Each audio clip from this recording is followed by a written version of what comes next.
Hello and welcome. Today we are talking to aspiring USMLE candidates who will be going for their interviews, and we are talking about how to excel in your interview sense. So, first thing we are talking today is that make sure that you know good Zoom or any web-based applications, good etiquette. First thing we talked about having your face lit up really well. For right now, if you see this side of my face is a little bit darker than this side.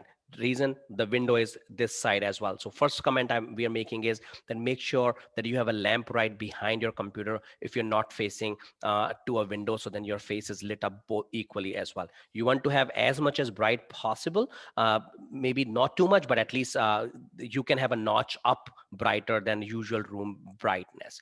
Second point I would like to try to make up as well is you want to be in a quiet environment. I understand many of you will have family members, cat, dogs, small kids running around as well. It's sometimes it's very hard to shun them away if they're your own kids. But I would respectfully ask you to try this. You can actually, if you have a printer, print out interview in progress. Do not disturb or keep silent. And if you can print it out and paste it outside your room door where people who are passing by, they're cognizant of that fact. If it is not possible to do that, you can just write by a sketch and then put it down there as well. So make sure that you are creating a noiseless environment for that particular 30 minutes or 1 hour. Now, third point I would like to make is as well is that even in a high, you looking down on the camera or you coming like that where your only nose is visible, it's not going to be a good impression of your program director. Or if camera facing your couch will not be a good idea as well. You should not be hanging from one side or you should not be hanging from another side for that regard. You want to be exactly in the middle of the presentation, middle of the screen where they can see you, they can see your facial expressions. Let me go back to some of my slides which I've shared with you, and then see if we can get enlightened by some of the points we made it. Please let me know when you can see the slides. Yeah, we can see. We can Perfect. see them. So some of these things are already recorded on one of the YouTube channels, but I would like to bring it to you as well. We talked about the natural light part of it. Now, the laptop or the computer, if you're not using a desktop which is fixed, please make sure it's on an even surface. That means it's not wobbly on the books and stuff like that. Do not look down. You don't want to be looking down on your interviewers. You want to have the same eye event. So right now my camera and my eyesight is almost on same line, so you're actually looking to them same time. We already talked about the be in frame, be centered, so you're not one of the sides or hanging with the thread there. Quiet space, silence your phone and turn off notification, going to be very important. Many of you are, excuse me, many of you are on social media, which is absolutely okay. For that 1 hour or those days, you can turn off your regular notifications, so then you're not getting bothered at the same time. If you're working at the time, if you have a pager, please turn it, give it to somebody else. That'll be good too. Having a professional background, I think if you see I have a mentorship background, it's something I'm interested in, and these are things we do through mentorship as well. I noticed Romil is using a society of healthcare background. He was a social media ambassador for that. So pick and choose any neutral background for that matter. You can have a books curtain or plain wall behind you. Make sure that the paint is not peeling off. I've seen some of people sitting there in that regard. Otherwise, set a virtual background for Zoom or anything else, or else pick a bookshelf or a plain wall or a curtain.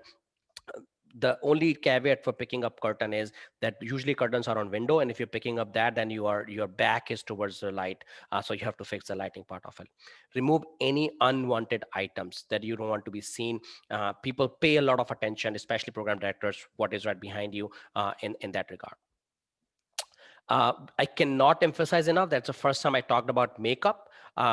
Definitely, it's a good idea to wear light makeup if you're not fan of a makeup, and that goes with powder and concealer, and that goes with both men and women, especially the translucent powder, because the place you are in may be hot, or you might be nervous and sweating a little bit, so that helps you absorb that sweat, or at least hide it. So make sure that there's some translucent powder if you're not a huge fan of it.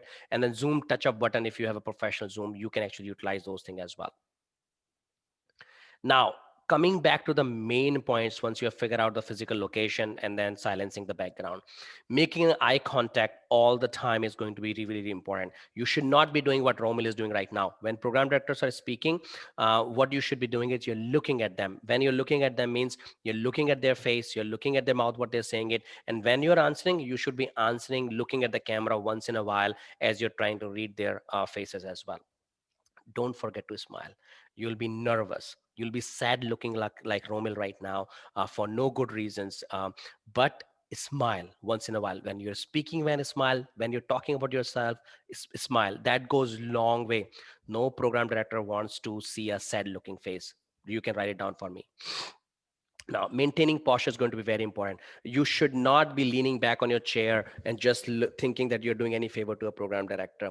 Lean a little bit forward. That shows you can lean on the table, put your hands right there. That shows you, that gives you a little bit confidence when you're doing it. Don't sit on a bed, sleeping bed or anything. Possible, sit on a table and chair as you are going to interview. And I'm giving that example. I have no reasons to be prepared and coming and sitting in this conference room wearing a bow tie just to make a point that please dress up as you would dress up for actual interview. They'll give you a lot of confidence. You can turn off your seat, your neck buttons once in a while after interview is done, but at least during that time, try to be as prepared as you are.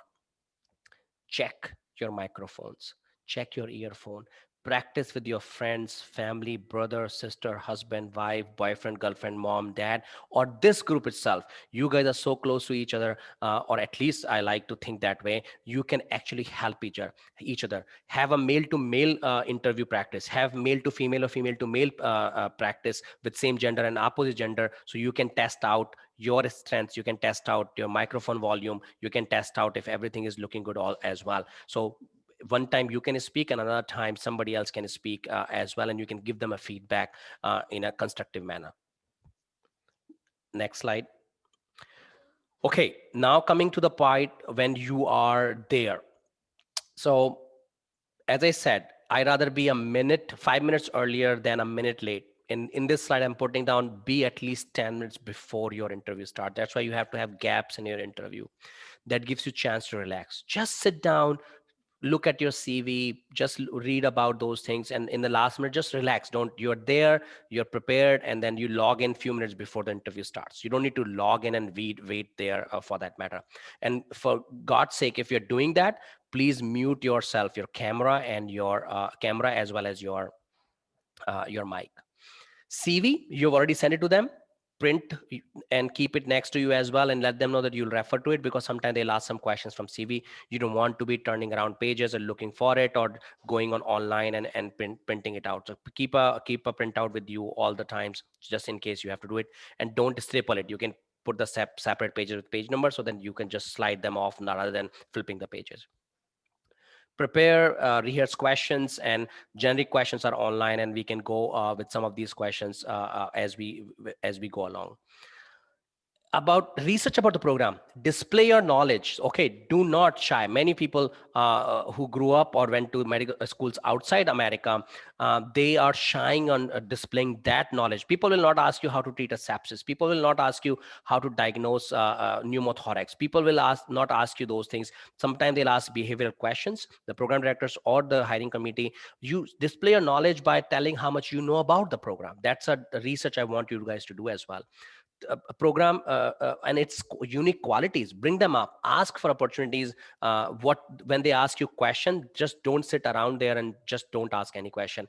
Asking question about salary, probably not a good idea. Do not do it, must not do it, because it's all fixed, and you can always read about these things on the internet on that particular site. But you can ask several questions, which we can have a second session about it. Do a follow through, which you are already good at. That send a thank you email, learn from each interview, write down some notes, let them know that you'll be taking some notes. Adapt what you learned from the first interview, second interview, third interview. Practice with your colleagues, this group, and then move on to for your second part of it. Okay, so I'll stop here in terms of the Zoom technique, lighting, makeup, and other things as well. When time comes to what to tell you about yourself is a tricky question. It's not a tricky question. It's a answer is tricky. Many of us who grew up outside US, that when we hear this question, we start telling them, that's where I went to my medical school. This is my grade in my high school. This is my rank at national level, and this is my score. And I got these many gold medals. They already know this. If a program director or team has looked at your CV, that's all written there. You don't need to repeat any of that. However, to give them a chance, you can say, well, you have my academic performance or my background in the CV to summarize that I grew up in India, went to this medical school, and I'm ECFMG certified. To describe myself personally, how my friends and my family would describe it, you tell your human side of that nature, what you are. And then you say how my colleagues describe it. Now you're telling about your hardworking nature, responsibility, yada, yada, yada. So you can divide them in three things. Your first 10, 15 seconds about your academics, which you tell them that it's already there. And this is the three things I'll tell you from where I am, which medical school I went to, and I'm ECFMG certified or not. And second thing is how your friends and colleagues have, friends and family, that's your personal side. And your professional side is how your colleagues have described you. The goal for the program directors or anybody else to see that the person can communicate okay, there's no red flags, and they're not somebody who are not reflected from your CV what has been written as well. And that's all. You do your part, let them ask questions. Your personality will come out once they're asking a question, and you are answering those questions. Couple more points I'll touch upon, and then we'll end this session. Is that when they give you an opportunity to ask questions, do ask questions. And some of these questions could be about the growth opportunities or teaching opportunities in the program for medical students, or research opportunities if you're going into our academic center. The questions could be about how does a success look like for your program, and I want to be part of that success.